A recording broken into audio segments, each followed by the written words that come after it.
पिछली रात four seasons resort में। सारा को उसके घर सेफली ड्रॉप करने के बाद नील बहुत खुश होकर अपने होटल पहुंचा। उसने देखा कि स्विमिंग पूल के पास कोई जानी मानी पर्सनैलिटी बैठी हुई थी। नील ने जब रोहन को वहां बैठे हुए देखा, उसने अपने कदम स्विमिंग पूल की तरफ बढ़ा दिए। उसने रोहन से मजाक करते हुए कहा, कहीं मॉम ने तुम्हारी बकवास से बोर होकर तुम्हें बाहर तो नहीं निकाल दिया? अचानक नील की आवाज सुनकर रोहन डर गया। जब उसे नील की कही बात समझ में आई, रोहन का मुंह बन गया। लेकिन आज वो नील से बिल्कुल भी बहस नहीं करना चाहता था। आफ्टर ऑल, उसकी सिंड्रेला ने जब से उसे किस किया था, उसके होठों पर एक स्माइल स्टिक हो चुकी थी। उसने नील की बात का जवाब देते हुए कहा, हाँ, मैं बहुत खुश था, तो उनके सामने बिना ब्रेक के बड़बड़ाए जा रहा था। उन्होंने गुस्से में आकर मुझे सूट से बाहर निकाल दिया और मुझसे कहा कि तुम्हें भी रूम में ना आने दें। नील को रोहन की बात में सरकाज़्म की झलक साफ साफ नजर आ रही थी। नील जाकर रोहन के पास बैठ गया। उसने रोहन की बाकी बकवास को अवॉइड किया और उससे पॉइंट की बात पूछी। वैसे तुम्हें इतनी खुशी क्यों हो रही है? कुछ हुआ है क्या? जैसे ही नील ने यह सवाल किया, रोहन के चेहरे पर एक ब्राइट स्माइल छा गई। नील ने उसकी आंखों में एक नई सी चमक को नोटिस किया। रोहन ने जवाब देते हुए कहा, पार्टनर, ये पूछो कि क्या नहीं हुआ। आज का दिन मेरी लाइफ का आज तक का बेस्ट डे है। अब रोहन अपने दोनों पैरों की आलती पालती मारकर बैठ गया। उसे देखकर ऐसा लग रहा था कि वो कब नील को पूरी बात बताता है। उसने एक्साइटेड होते हुए नील से कहा, तुम्हें याद है, मैंने तुम्हें बताया था कि मुझे लव एट फर्स्ट साइट हो गया है। रोहन की इस बात को सुनकर नील कुछ याद करने लगा। उसे फिर कुछ याद आया। उसने रोहन से जेन्युइन होकर कहा, हाँ, मैं उस बात को कैसे भूल सकता हूँ। उस जोक को सुनने के बाद मैं पेट पकड़कर हंसा था। मुझे अब तक याद है, मैं तो नींद में हंस रहा था। नील की ऐसी बात को सुनने के बाद रोहन के चेहरे पर 12 बज गए। उसने डिसअपॉइंटमेंट में अपना चेहरा किसी सैड इमोजी की तरह कर दिया था। नील को उसकी ऐसी हालत पर जितना तरस आ रहा था, उतनी ही हंसी भी आ रही थी। नील ने बड़ी मुश्किल से अपनी हंसी को कंट्रोल किया। फिर उसने रोहन को चीयर अप करने का सोचा। नील ने कहा, ठीक है, आप ज्यादा भाव मत खाओ, उस लड़की का क्या? रोहन को नील से अपनी बेइज्जती सुनने की आदत थी, लेकिन आज उसे नील को बताने जैसा कुछ बहुत इंपॉर्टेंट था, तो इसलिए वो वापस से अपने हैप्पी मूड में आ गया। उसने नील को पूरी स्टोरी बता दी, बीच वाली फर्स्ट मीटिंग से लेकर सैंटोरिनी तक। यूजुअली अपने सीक्रेट्स को छुपाने वाले रोहन ने आज नील को उस एक्सीडेंटल किस तक सब कुछ बता दिया। रोहन की इस पूरी कहानी को सुनकर नील उसके लिए बहुत खुश था, लेकिन आगे जो बात रोहन बताने वाला था, उसके बाद नील की खुशी जेलसी में बदलने वाली थी। रोहन ने नील से कहा, तुम्हें पता है, आज मुझे किसी स्कूल बॉय की तरह लग रहा है। आई एम फीलिंग लाइक ये मेरी फर्स्ट किस है, थैंक्स टू सारा। जब नील ने सारा का नाम सुना, वो कंफ्यूज हो गया। उसने रोहन से सवाल करते हुए कहा, इस सब का सारा से क्या लेना देना? ये बात सुनकर रोहन के चेहरे पर ऐसे एक्सप्रेशंस थे मानो किसी ने उससे बच्चों वाला सवाल किया हो। रोहन ने ऑब्वियस एक्सप्रेशंस के साथ नील से कहा, विनी और सारा बेस्ट फ्रेंड्स है ना, दोनों एक ही घर में तो रहती हैं। नील ये बात सुनकर शॉक्ड था। उसने मन ही मन में कहा, मेरी गर्लफ्रेंड के बारे में मेरे अलावा सबको सब कुछ पता होता है, और इस रोहन ने उसकी बेस्ट फ्रेंड को किस भी कर लिया। एनीवे, वो एक एक्सीडेंटल किस था। अपने आप से बात करते हुए नील ने रोहन के कंधे पर अपना हाथ भी रख दिया। वो रोहन से ये जताना चाहता था कि वो उसके लिए खुश था। नील ने फिर दिल ही दिल में कहा, आज मैंने सारा से कहा भी कि मैं उसे पसंद करता हूं, बट उसने ये बात मजाक ही कंसिडर की होगी। मुझे जल्द से जल्द इस बात का यकीन देना होगा कि मैं सच में उसका बॉयफ्रेंड बनना चाहता हूं। कुछ देर की साइलेंस के बाद अचानक रोहन को कुछ याद आया। उसने नील से कहा, पार्टनर, बहुत देर हो गई है, कहीं तुम भूल तो नहीं गए कि कल तुम्हें उस उर्वी मान से मिलने जाना है? रोहन के बताने के बाद नील को ये बात ध्यान में आई। आज के साथ की डेट के बाद नील इस बारे में ऑलमोस्ट भूल ही गया था। उसने डिटरमिन्ड लगते हुए रोहन से कहा, कल का दिन बहुत इंपॉर्टेंट है। एएस ग्रुप्स का फ्यूचर कल की उस मीटिंग पर ही डिपेंड करता है। रोहन ने भी नील से सहमति जताई। उसने नील से कहा, तुम जब उस उर्वी मान के साथ बात कर रहे होगे, हम एएस ग्रुप्स के सक्सेसफुल होने का पहला कदम पार कर लेंगे। एक दूसरे के साथ पूरा प्लान डिस्कस करने के बाद नील और रोहन अपने अपने कमरे में चले गए। अपनी लाइफ का एक यादगार दिन बिताने के बाद दोनों को चैन की नींद के साथ ही हसीन सपने भी आने लगे थे। जब नील और रोहन चैन की नींद सोने जा रहे थे, कोई था जिसकी नींद उड़ी हुई थी। बेचारा विराज अब तक एएस ग्रुप्स में बैठा हुआ था। जब से उसने पार्टी में रीटा और उर्वी का कन्वर्सेशन सुना था, तब से वो बेचैन था। उसे जब तक रीटा के खिलाफ कोई सबूत नहीं मिलता, वो कंफर्टेबली कुछ भी नहीं कर पाता। उसने शिकायत करते हुए अपने आप से कहा, मैंने उस वक्त पैसों की बात को अपने कानों से सुना था, लेकिन इस लड़की के बैंक डिटेल्स में भी पैसों का कोई ट्रांजैक्शन नहीं है। अब मैं क्या करूं? विराज ने सोचा था कि जैसे ही उसे रीटा के खिलाफ कोई प्रूफ मिलेगा, वो तुरंत जाकर सारा को इस बारे में बता देगा। मगर पूरे दिन भर की मेहनत के बाद भी विराज के हाथ कुछ नहीं आया। डिसअपॉइंट होकर विराज अपनी चेयर पर पीठ टिकाकर बैठ गया। उसे समझ में नहीं आ रहा था कि उसे क्या करना चाहिए। जब वो थक हार कर अपने माथे पर मसाज करने लगा, अचानक से उसका फोन बजने लगा। विराज ने लेजी होकर फोन स्क्रीन की तरफ देखा।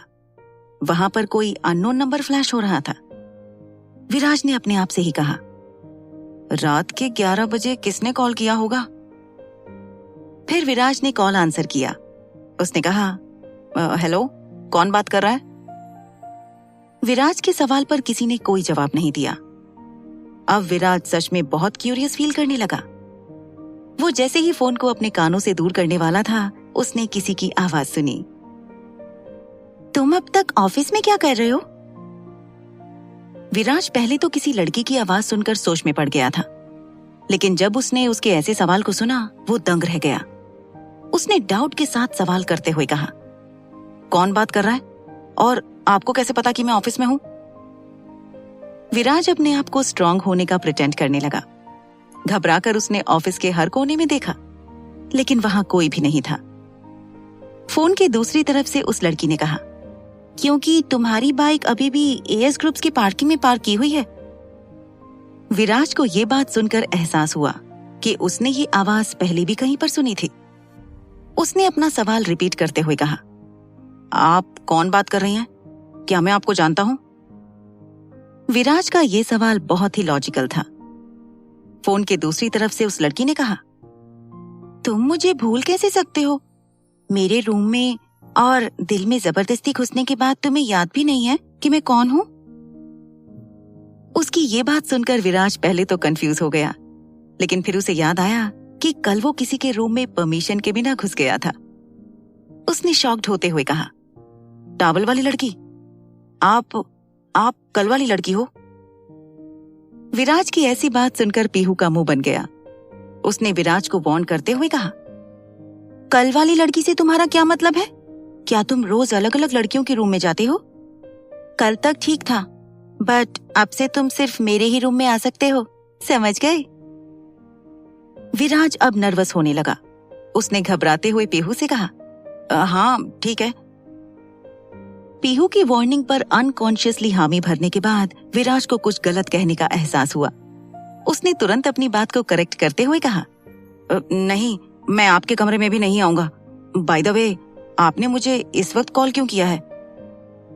विराज को डायरेक्ट पॉइंट पर आते हुए देखकर पीहू भी सीरियस हो गई। उसने विराज के लिए अपनी फिक्र जताते हुए कहा, तुम घर जाकर आराम करो। तुम जिस चीज के लिए इतनी मेहनत कर रहे हो वो मेरे पास है, सो जस्ट चिल एंड अपना ख्याल रखो। विराज पीहू की बात का मतलब समझ नहीं पाया, तो उसने इनोसेंटली उससे क्वेश्चन करते हुए कहा, आपके पास क्या चीज है? मैं कुछ समझा नहीं। पीहू मन ही मन में उसके प्रिंस चार्मिंग के इनोसेंस को अडोर कर रही थी। उसने दिल ही दिल में कहा, ओह, क्या इसे इतना क्यूट होना ही है? मुझे तो इसे छुपा कर रखना चाहिए, कहीं कोई मेरे कंपटीशन में ना आ जाए। पीहू ने फिर विराज को एक्सप्लेन करते हुए कहा, तुम ना इन सब बातों में ज्यादा इंटरेस्ट मत लो। जब तुम्हें उस चीज की जरूरत होगी मैं उसे तुम तक पहुंचा दूंगी।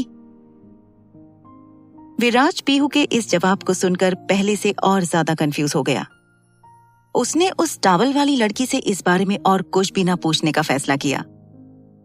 विराज ने फिर पीहू को समझाते हुए कहा, लड़कियों को ऐसे इतनी रात को किसी को भी कॉल नहीं करना चाहिए, आप अभी रेस्ट कीजिए। जहां विराज पीहू से अपना पीछा छुड़ाने की कोशिश कर रहा था, वहीं दूसरी तरफ पीहू उसकी बात सुनकर ब्लश करने लगी। उसने एज्यूम कर लिया कि विराज को उसकी चिंता हो रही थी। उसने विराज से शर्माते हुए कहा, ओके, मैं इतनी रात को तुम्हारे सिवाय किसी को भी कॉल नहीं करूंगी। गुड नाइट, जल्दी घर जाओ और मुझे ड्रीम में देखना। और विराज का रिएक्शन जाने बिना ही उसने कॉल डिस्कनेक्ट कर दिया। पीहू के आखिरी शब्दों को सुनकर विराज कंफ्यूज हो गया। उसने खुद से ही बड़बड़ाते हुए कहा, मेरे सिवाय किसी को कॉल नहीं करेगी? क्या इन्हें मेरी बात का मतलब समझ में नहीं आया? और ड्रीम में मैं इनको देखूं? मुझे तो ये टावल वाली लड़की समझ में नहीं आती। अपने आप से ही पीहू की शिकायत करते हुए विराज ऑफिस से बाहर निकल गया। दिन भर शूटिंग्स और गानों के रिकॉर्डिंग्स करने के बाद पीहू अब जाकर फ्री हुई थी।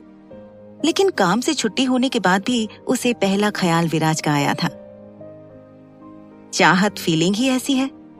इसके लिए किसी से पुरानी पहचान, किसी आदत या किसी से कोई रिश्ता होना जरूरी नहीं होता। अगर हम किसी को चाहने लगते हैं तो उसी पल से वो इंसान हमारी आदत बन जाता है। हम उसे पहचानने लगते हैं और इसी चाहत से अक्सर गहरे रिश्ते भी बन जाते हैं। अगली सुबह जैसे उर्वी ने पार्टी वाले दिन नील से कहा था, वो सुबह 9 बजे तय की हुई जगह पर पहुंच गया। उसने देखा कि बीचों बीच किसी टेबल पर उर्वी बैठी हुई थी।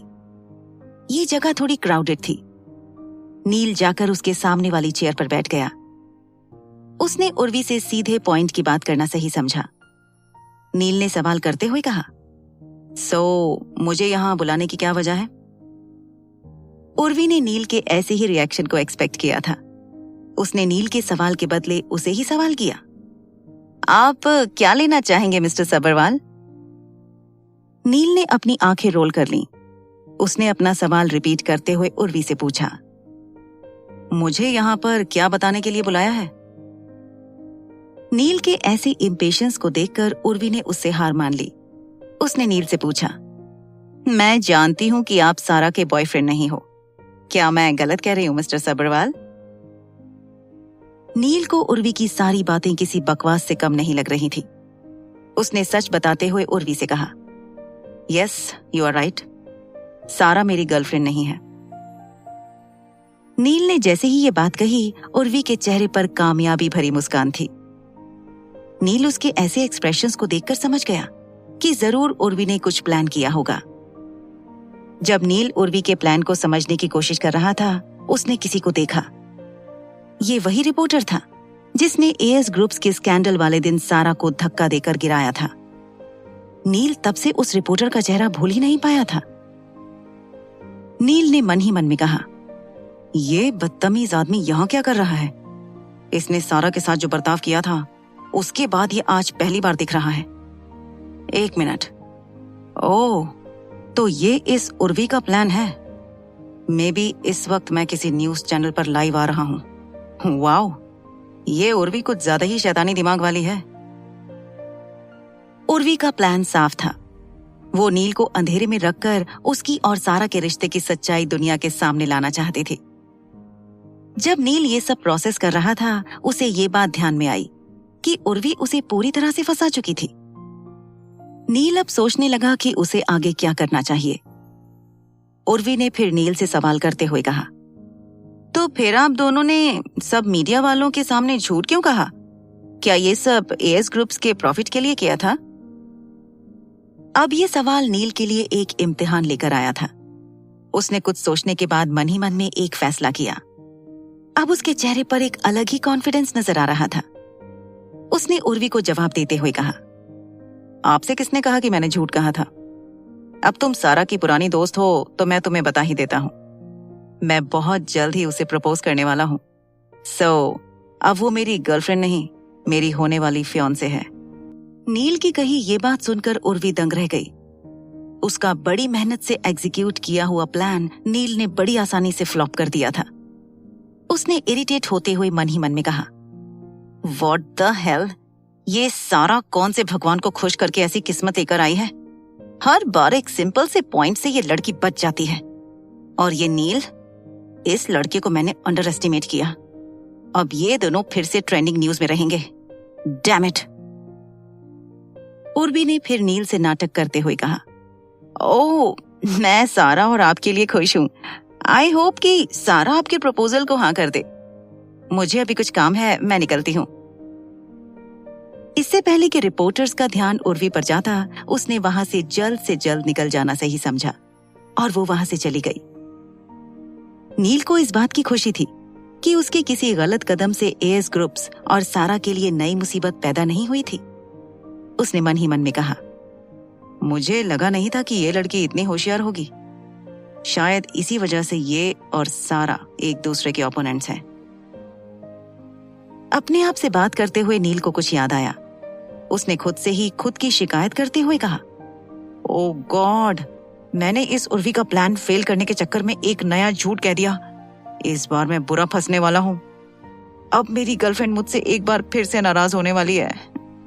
चलो मिस्टर नील Sabharwal, get ready.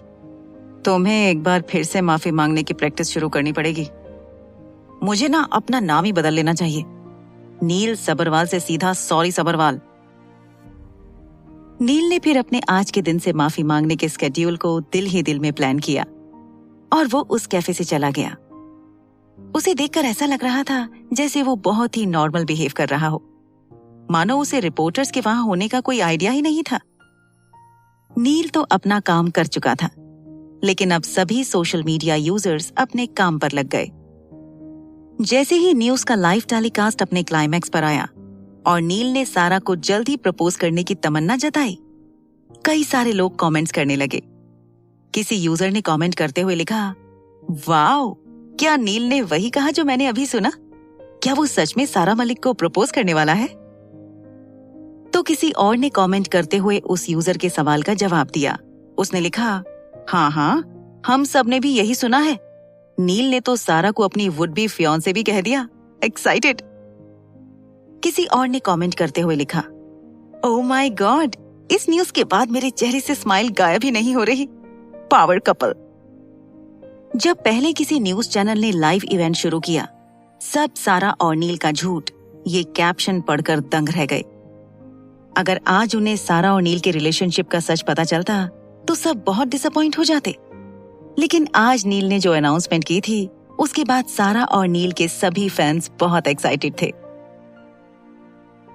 Orchid enclave 15th floor. नील की आवाज से सारा की नींद खुलने के बाद सारा के दिल में कई सारे इमोशंस थे। जब उसने नील को ये कहते हुए सुना कि सारा उसकी गर्लफ्रेंड नहीं थी, उसे अंदर ही अंदर बहुत डर लग रहा था। सारा को फील हुआ कि अब उनका सारा खेल खत्म होने वाला था। साथ ही जिस तरह से नील बिहेव कर रहा था, सारा ने ये एज्यूम कर लिया कि नील उर्वी की इस साजिश को समझ ही नहीं पाया होगा। लेकिन जब नील ने अपनी बात को नया ही एंगल दे दिया, सारा अपने आप को मुस्कुराने से रोक नहीं पाई थी। उसने मन ही मन में कहा, यस, ये पोकर फेस तो स्मार्ट निकला। अब इस उर्वी की हालत देखने जैसी होगी। वैसे पहली बार इस नील सब्रवाल के किसी झूठ की वजह से मुझे गुस्सा नहीं आ रहा, उल्टा मुझे उसके इंटेलेक्ट पर खुशी हो रही है। जब सारा अपने आप से बात करने में बिजी थी, विनी ने उसके स्माइलिंग एक्सप्रेशंस को नोटिस कर लिया। वो सारा के पास गई, लेकिन सारा ने उसके एग्जिस्टेंस को पूरी तरह से नजरअंदाज कर दिया था। विनी ने फिर अपना आखिरी रास्ता यूज करने का डिसाइड किया। वो सारा के कानों के पास जाकर जोरों से चिल्लाई, आउच, टूट गया। विनी के ऐसे अचानक चीखने से सारा घबरा गई। उसने विनी का हाथ पकड़ा और यहाँ वहां देखने लगी।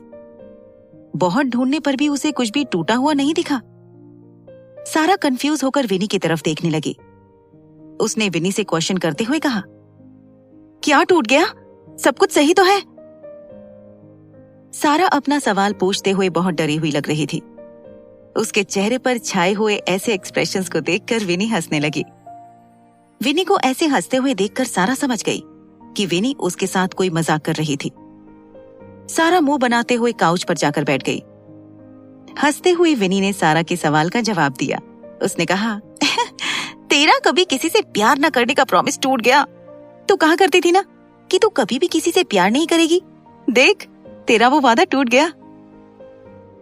सारा विनी की इस बात को समझ नहीं पाई। उसने कंफ्यूज होते हुए विनी से पूछा, मैंने कब कहा कि मैं किसी से प्यार करती हूँ? मैंने तो आज तक शान से भी नहीं कहा है कि मैं उससे प्यार करती हूँ। तो मैंने अपना वादा कैसे तोड़ा?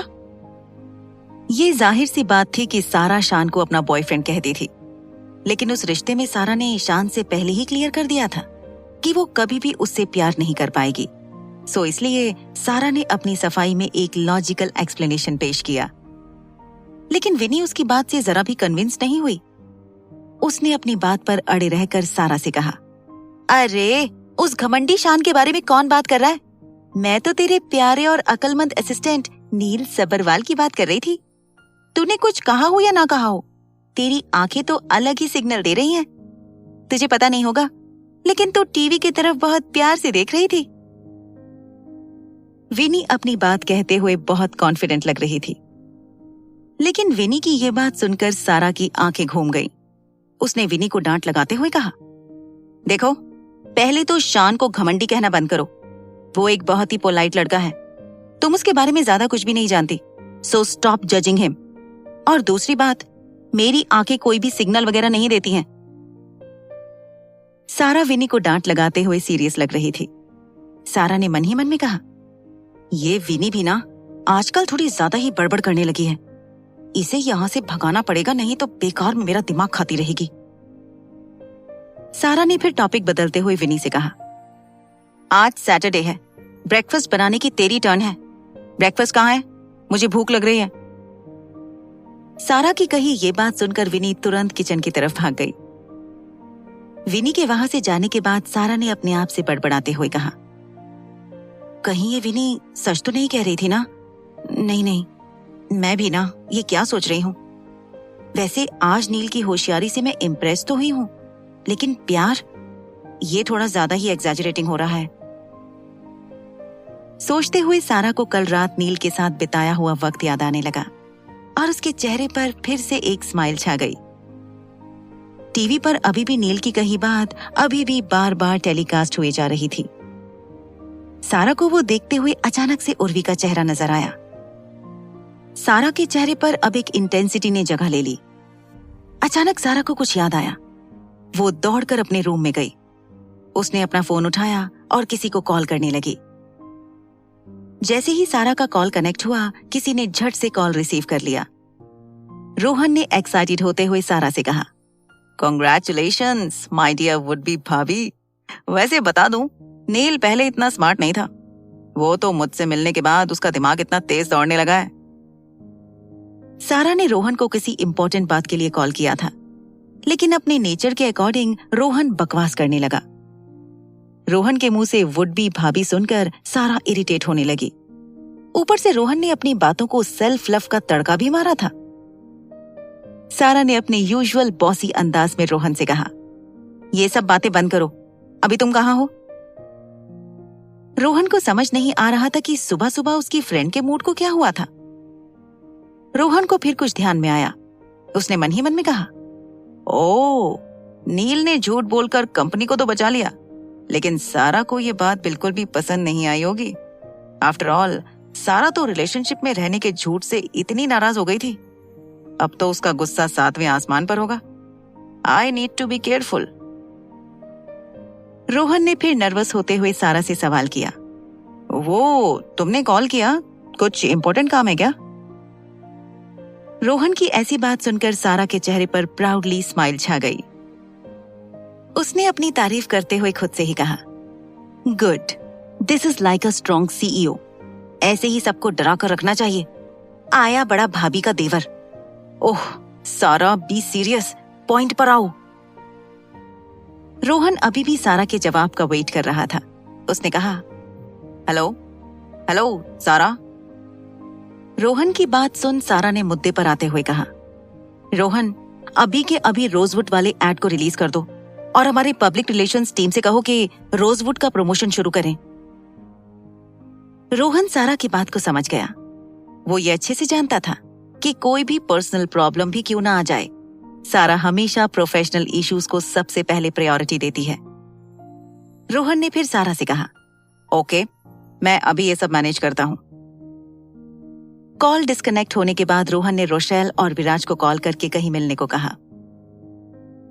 2 हफ्तों से भी कम वक्त में सारा और नील बहुत ज्यादा पॉपुलर हो गए थे।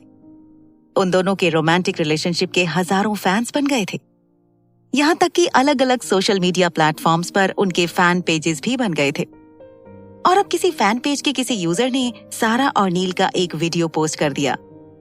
उसके बाद तो उस फैन पेज पर लाइक्स और कमेंट्स की बाढ़ आ गई।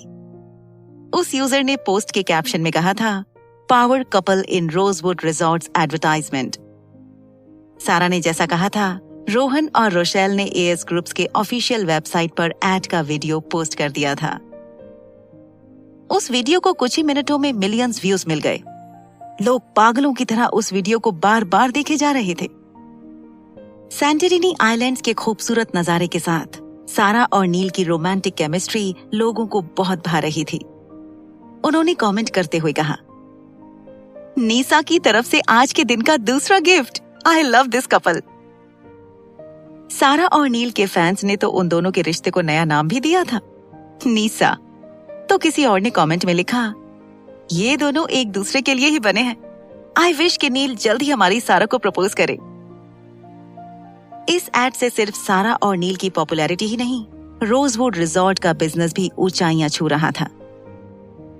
रोहन और रोशेल इस एड को चंद ही मिनटों में मिला हुआ रिस्पॉन्स देखकर दंग रह गए। रोशेल ने शॉक्ड एक्सप्रेशन के साथ रोहन से कहा, व्हाट, इतने सारे व्यूज? रोहन, मुझे लगता है कि हमें आर्किटेक्चर और होटल मैनेजमेंट की फील्ड को छोड़ देना चाहिए। रोहन भी आंखें फाड़कर लैपटॉप स्क्रीन पर ही देख रहा था। उसने रोशेल से सरप्राइज्ड होकर कहा, और एक मीडिया मैनेजमेंट कंपनी खोल लेनी चाहिए। ये सारा और नील मिलकर हमें बिलियनियर बनाकर छोड़ेंगे। वहां रोहन और रोशेल के अलावा विराज भी था। उसे उन दोनों के रिएक्शन को ज्यादा ही एक्स्ट्रावेगेंट लग रहे थे। विराज ने रोहन और रोशेल की तरफ देखते हुए कहा, आप दोनों इतना ओवर रिएक्ट क्यों कर रहे हैं? इसमें इतना इम्प्रेस्ड होने की कोई भी बात नहीं है। क्या आप दोनों को ये नहीं पता कि सारा मैम और नील सर एक्चुअल में रिलेशनशिप में नहीं है? वो दोनों तो बस एक साथ होने का प्रिटेंड कर रहे हैं। विराज की कही ये बात सुनकर रोहन और रोशेल शॉक्ड होकर एक दूसरे की तरफ देखने लगे। उनके एक्सप्रेशंस अजीब थे, मानो वो दोनों एक दूसरे से आंखों ही आंखों में पूछ रहे हों, क्या विराज भी जानता था? रोहन ने फिर विराज से सवाल करते हुए कहा, क्या तुम भी जानते हो? मतलब कैसे? तुम्हें कैसे पता चला? ये बात तुम्हें कब से पता है? रोहन के सवाल नेचुरल थे। उसे आज तक लगता था कि नील और सारा के करीबी लोगों को ही ये सच पता होगा, लेकिन उन करीबी लोगों में विराज भी शामिल था, ये उसे आज पता चला था। इसीलिए विराज के उस सवाल ने रोहन को कंफ्यूज कर दिया था। विराज को तो आज रोशेल और रोहन का बिहेवियर बड़ा ही अजीब लग रहा था। उसने रोहन के सवाल का जवाब देते हुए कहा, हाँ, मैं तो इस बारे में पहले दिन से ही जानता था। सारा मैम तो नील सर को जानती भी नहीं थी। वो तो नील सर ने सारा मैम को उस सिचुएशन से बाहर निकालने के लिए झूठ कहा था। विराज ने अपनी बात बहुत ही आसानी से एक्सप्लेन कर दी। उसकी पूरी बात सुनने के बाद अब रोशेल को खुद की अकल पर ही शर्म आ रही थी। उसने मन ही मन में कहा, वाओ, मतलब सबके पास अपना अपना लॉजिक है। एक मैं ही हूँ जो जरा भी दिमाग यूज नहीं करती। वाह रोशेल वाह, ऐसे तो तुम बड़ी मैच मेकर बनती फिरती हो, लेकिन तुम में अकल नाम की कोई चीज ही नहीं है। विराज को फिर कुछ याद आया। उसने खुद पर ही हंसते हुए रोहन और रोशेल को बताया, मैं आप दोनों को एक बात बताता हूँ। सारा मैम का ऑलरेडी एक बॉयफ्रेंड है और वो बहुत ही ज्यादा रोमांटिक है। हम जब कॉलेज में थे तब सारा मैम के लिए हर महीने अब्रॉड से गिफ्ट्स आते थे।